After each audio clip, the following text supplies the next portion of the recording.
Halo, nama saya Oscar. Saat ini saya CEO dari Indodax, sebuah pusat perdagangan Bitcoin maupun Ethereum maupun kripto-kripto lainnya, dan kami terdaftar di Bapepti. Kurang lebih saya pertama kali mulai terjun di bidang profesional itu di tahun 2007. Ya. Awal mula karir saya dimulai di bidang IT dan security, ya, dalam arti information security ya. Pada awalnya saya berkarir, saya banyak mengembangkan berbagai software untuk pemerintah di Singapura maupun di Indonesia.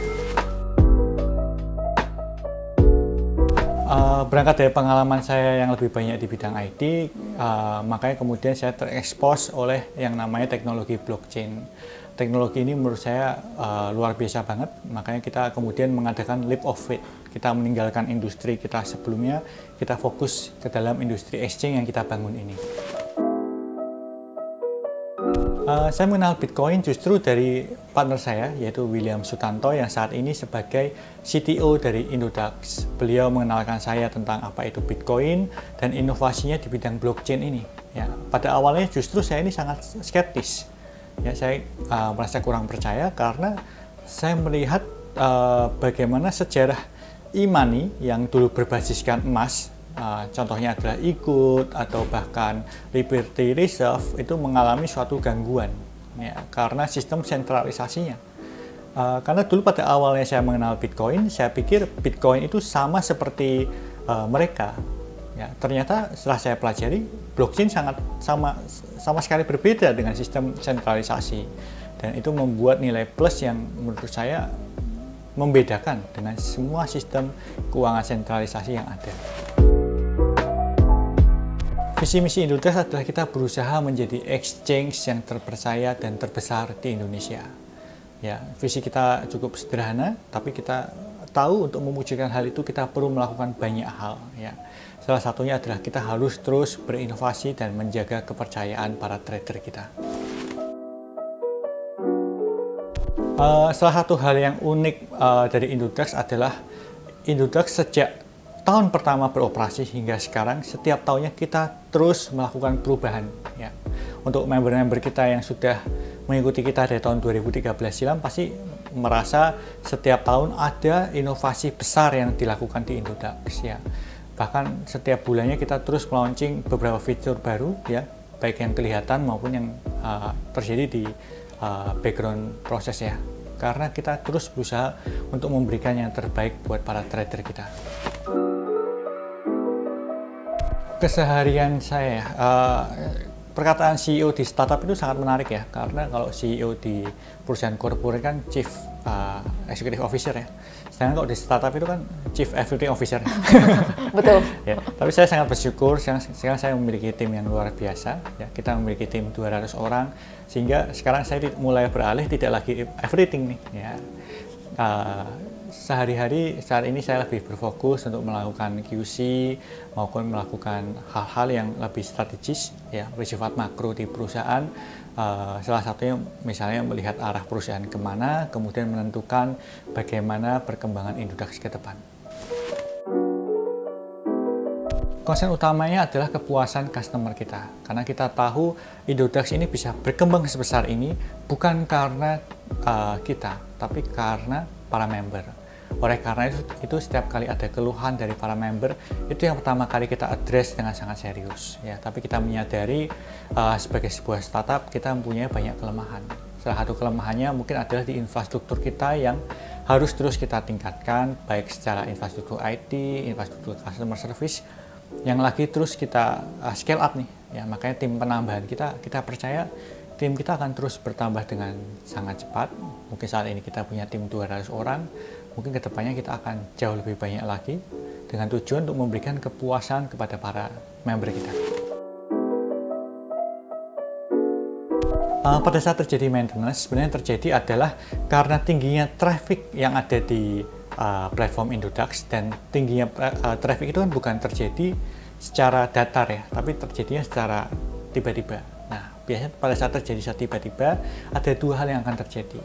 Pada saat sistem kita bisa menghandle, biasanya akan terjadi normal-normal aja. Tapi pada saat ternyata traffic yang melebihi kemampuan dari sistem kita, misalnya beberapa titik bottleneck, maka yang terjadi sistem akan melakukan pelindungan.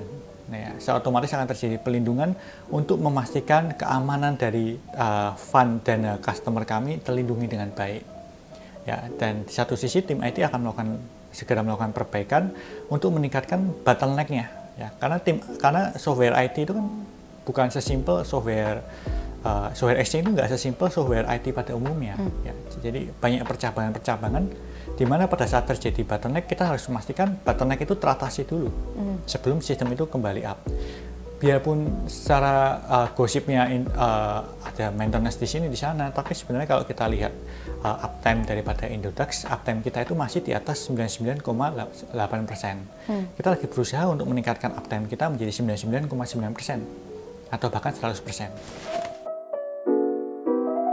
Salah satu tips yang bisa saya berikan dan sering saya sampaikan adalah kalau memang mau trading, pastikan uang yang dipakai adalah uang dingin, jangan uang panas. Apa itu uang panas? Uang panas contohnya adalah uang pinjaman dari pinjol, ya, pinjaman online.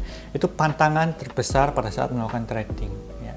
Biarpun Anda memiliki akses untuk berutang kemana aja, dalam arti ke pinjaman online maupun ke teman, ke saudara, ke ayah, ke ibu, sebisa mungkin jangan dipakai. Kenapa? Karena pada saat Anda menggunakan uang pinjaman, psikologi Anda akan berbeda.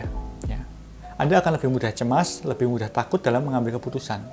Dan Anda tidak bisa memilih momen yang tepat. Tapi pada saat Anda menggunakan uang dingin, biasanya terjadi Anda akan lebih tahu kapan saat Anda tepat untuk masuk ke market dan kapan saat tepat untuk keluar dari market. Dari Indodax kita sangat ingin punya produk-produk yang margin, derivatif atau lain sebagainya.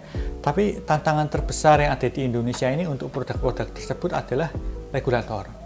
Karena aturan di Indonesia ini cukup ketat untuk mengatur produk-produk derivatif.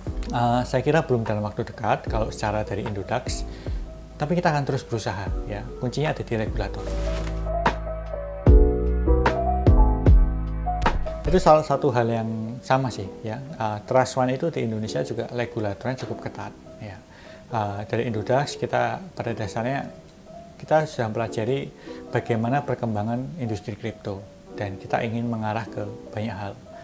Cuma tantangannya adalah karena kita ini diatur Bapepti dan OJK di Indonesia juga cukup aktif, jadi kita harus memastikan setiap langkah-langkah yang kita lakukan sesuai dengan aturan yang ada di Indonesia. Ya, jadi karena kalau kita tidak sesuai dengan aturan yang ada di Indonesia, nanti yang terjadi malah kami tidak bisa memberikan yang terbaik untuk layanan yang kami ada saat ini. Ya, karena kita kan harus memastikan bahwa pemerintah juga menjamin aset-aset yang ada di tradingan di Indodax.